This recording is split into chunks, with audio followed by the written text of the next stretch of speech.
печать великой империи и великого рабства. Черный ворон.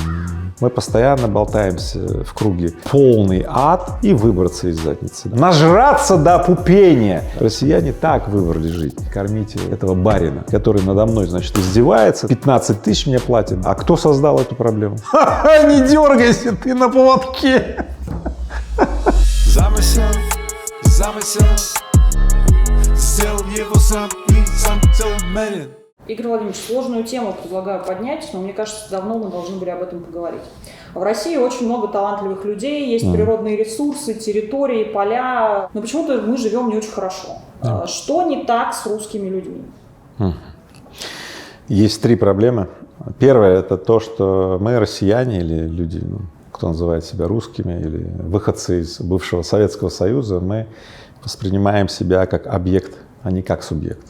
Объект, мы ждем, что кто-то воздействует на нас. Царь направит, правительство там позаботится. 99% людей — это объекты. Именно поэтому эти объекты постоянно сидят и ждут, когда кто-то восстановит их целостность, цельность. Поэтому эти объекты нуждаются в кумирах, в королях или в банкирах, чтобы банкиры дали кредит на ипотеку, сделав их рабами, в общем-то, но они об этом не знают. Кумиры, чтобы было кого любить, цари, чтобы было кого ненавидеть. Вопрос, зачем кумиры, банкиры и цари конкретному дееспособному человеку, цельному? Они незачем. Так дело и в том, что люди в большинстве своем не цельные, или они воспринимают себя нецельными. Второе — это то, что мы грустные. Мы склонны замечать что-то плохое, искать, что же еще более плохого может случиться. Песни у нас грустные. Вот. Черный ворон, что ж ты вьешься, а над моею головой. Красивая песня, но про что она? Про черного ворона, который над головой, что сейчас что-то будет такое. То есть у нас нет ориентации на благоприятное будущее, у нас ориентация есть на неблагоприятное будущее. И дальше мы ищем доказательства этого неблагоприятного будущего. А что ищешь, что находишь, вот и все. Поэтому это тоже из разряда установок, которые плодит наше общество, и из поколения в поколение мы, как общество, опять же, лишены предпосылок работать над процветанием. Мы в основном направляем свои усилия, как защититься от невзгод.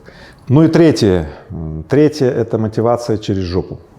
Политкорректно назвать это мотивация от обратного, но я ее называю так по-простому — мотивация через жопу. Известно, что россияне или выходцы из Советского Союза очень смекалистые, когда попадают в очень большую задницу.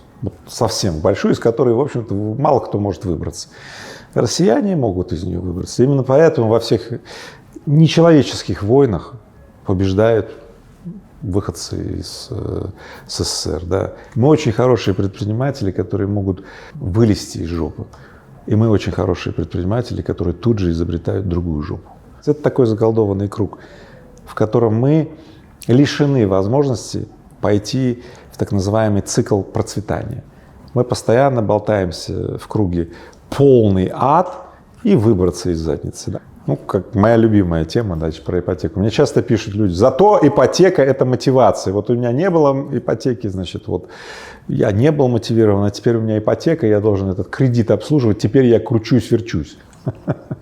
Друзья мои, а что мешало до ипотеки больше зарабатывать и вообще не брать на себя этот долг и не совершать ни йоты, ни рубля переплаты банку? Что мешало-то? Это не неизбежность, это просто, привычка опыта. Вот такой опыт. Если отец учил своего сына именно таким образом мотивироваться, нажраться до опупения, опохмеляться до посинения и потом достигнуть какого-то экстремума, дойти до предела, чуть не умереть или почти умер, откачивали, зато, говорит, теперь я знаю, где предел моего здоровья, Хотя, вопрос такой, хозяин же барин, поэтому мы хозяева своей жизни, мы выбираем, как жить. Мы, россияне, так выбрали жить. Знаем ли мы, что необходимо делать для того, чтобы процветать? Конечно, знаем, но делать этого не будем. Почему? Потому что рак на горе пока не свистнул. Есть мнение, достаточно распространенное, что истоки всех наших бед, они там в крепостном праве, что мы привыкли за многие века, что у нас есть барин, который нам рассказывает, что хорошо, что плохо, может и кнута дать. Как вам кажется, есть в этой мысли смысл? Это правда так? Мы до сих пор ментально живем вот там? Да. Мы ментально живем там. Действительно, мы носим в себе печать и лелеем слишком вот это вот обоснование. Да. Оно позволяет нам, ну, как бы простить себя, простить наше бездействие или недостаточную действенность, да, простить или обосновать, да, и ничего не менять. Давайте посмотрим на те, ну, нации или общества, которые, будучи доминируемыми другими людьми, да, за несколько поколений освободились от этого ментального рабства или от физического рабства, да, освободились и проявляют сейчас чудеса воли к жизни. Например, евреи, вот Израиль. Воля к жизни — это великая штука, и когда ты проявляешь ее всеми наличествующими у тебя способами, она невероятным образом проявляется во всем, в экономике и так далее. А россияне не проявляют эту волю. Да, они носят в себе печать великой империи и великого рабства. Мы, каждый из нас является представителем общества, у которого не получилось, или все в моих руках, я пойду и буду делать. Вот переделываю нахрен, что мне не нравится, сделаю по-своему.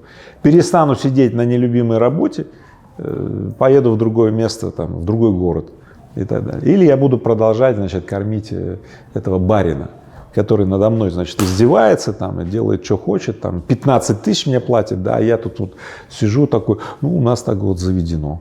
Поэтому всегда помните, в каждый момент времени, каждый из нас, каждый может изменить все радикально.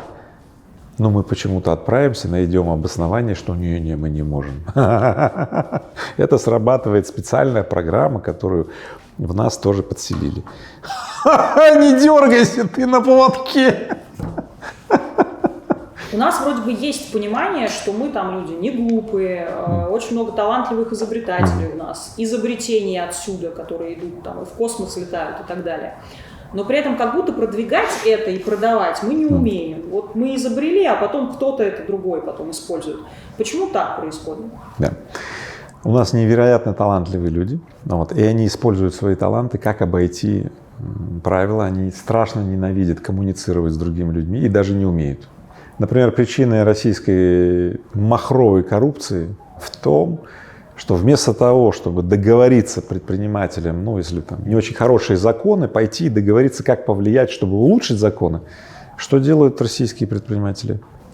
Как обойти эти законы? Это очень спортивно, это очень азартно, и у кого-то даже очень хорошо удается обойти правила и стать очень богатым и очень влиятельным человеком, но в целом такая страна и такое общество не может экономически процветать. Вот и все. Когда люди начинают оценивать, что вот американцы, они более предприимчивые, россияне менее, это фигня полная, абсолютная чушь.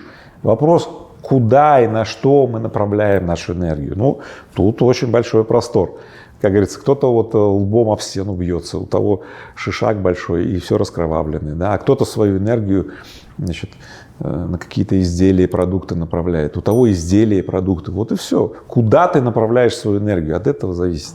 Есть еще очень такая интересная черта русского человека – это думать о глобальном, о проблемах человечества, о голоде, о проблемах цветного населения в Америке, и при этом не очень много думать о своих локальных проблемах. Как думаете, почему так? Дело в том, что люди боятся тронуть реальные проблемы, реальность, которую им надо решать. Боятся, не хотят, им хочется отвлечься, развлечься и так далее. Что угодно. Только ни в коем случае не менять то, что давно пора было менять, настраивать своими руками. Не хочется. На самом деле это нормальный биологический, зоологический уровень. Если мы еще дышим, нам есть что покушать, и нам тепло, и мы не замерзаем, мы ничего делать не будем. Другое дело, что некоторые люди смекнули, что есть некоторые ритуалы или практики, делая которые, твое общество процветает. И оно всегда сильнее других туземцев, которые вот только пожрать, посрать и, значит, отвлечься на что-то. Вот и все. Мы, россияне, к таким обществам пока не относимся. Вы часто говорите, что для того, чтобы что-то изменилось, в нашем поколении уже ничего не изменится, это может измениться у наших детей, если мы их воспитаем. Что вы имеете в виду и как мы должны их воспитать? Дети изначально лучше, чем мы, потому что они пока еще не полны, не наполнены или не переполнены. В них еще может появиться новое. Взрослые, у них нет ничего этого из того нового, что должно появиться у наших детей. Подчеркиваю. Поэтому надо изолировать взрослых от тлетворного влияния на детей. Что сегодня говорят родители детям? Высшее образование и так далее, и так далее. В результате дети после школы, юноши уже идут куда? На детскую программу под названием университет. Что после университета из ребенка получается? Великовозрастное дитя. И вот эти великовозрастные дети, как зомби, да, просиживают дни, да, в институте и становятся великовозрастными нулями. И это как бы вот проблема. А кто создал эту проблему? Ну, не повышает вероятность выживания высшее образование в современном мире. Большие корпорации, компании отменяют вообще до заполнения резюме. Они говорят: слушайте, не надо нам ваше резюме. В любом случае мы будем смотреть по способности. Мы возьмем вас на там, практику и так далее, посмотрим, что у вас есть. А вот эти ваши дипломы, бумажки, купленные, там, не знаю, просиженные, высиженные, ну, нам не нужны. Есть 1% людей, взрослых, которые знают, что делать, знают, как не навредить подрастающим поколениям, чтобы они, не дай бог, не впитали в себя устаревшие, недейственные паттерны поведения. 1%. Все, что надо сделать, надо найти таких взрослых и доверить им воспитание будущих новых взрослых. Вот и все. Нет другого пути. Если ты смотришь это видео, то ты уже взаимодействуешь с человеком, кто относится к этому 1%. Ищи людей, похожих на меня. Не действуй по шаблонам и паттернам, которые привели миллионов в никуда, в воспитании неуспешных взрослых. Вот и все. Но если ты хочешь продвинутый шаг сделать, приходи в X10 Academy, например. Вы сказали, что делать с детьми, но нас смотрят очень много взрослых, но достаточно молодых людей, которые не готовы ждать там счастья следующих поколений, они сейчас хотят жить. Вот что им делать, какие подходы, чтобы свою жизнь поменять? Не глобально жизнь страны, да, а вот самому жить качественно лучше. Вернемся тогда к 3 причинам, о которых я говорил в начале. Да? Начать надо просто с первой причины. Завтра или вот прям с этой минуты, да, начать относиться к себе не как к объекту, который ждет воздействия третьего лица там, и так далее, или какого-то обстоятельства, да, а как к субъекту, который сам решает. Кстати, способность с этой минуты или завтра начать делать или действовать по-другому — это именно признак субъектности. Сказать: я решил, точка. Да. И чтобы ты убедился, что ты начал решать и что ты стал теперь субъектом, я тебе даю простое упражнение. Заправь с утра кровать, да, и сделай 50 берпи. Ну или кто не знает, что такое берпи, 50 приседаний.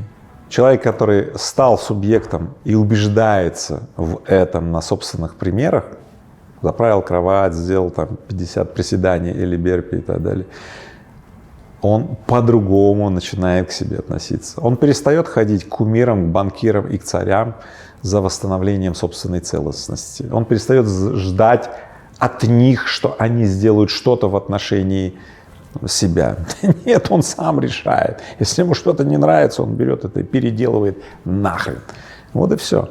Поэтому начни с того, что ты сделаешь очень простые вещи и убедишься в том, что ты стал субъектен, что тебе больше не нужно понукание кого-либо, и тебе больше не надо быть ждуном и ждать какого-то специального обстоятельства, чтобы начать действовать. Действуй сам.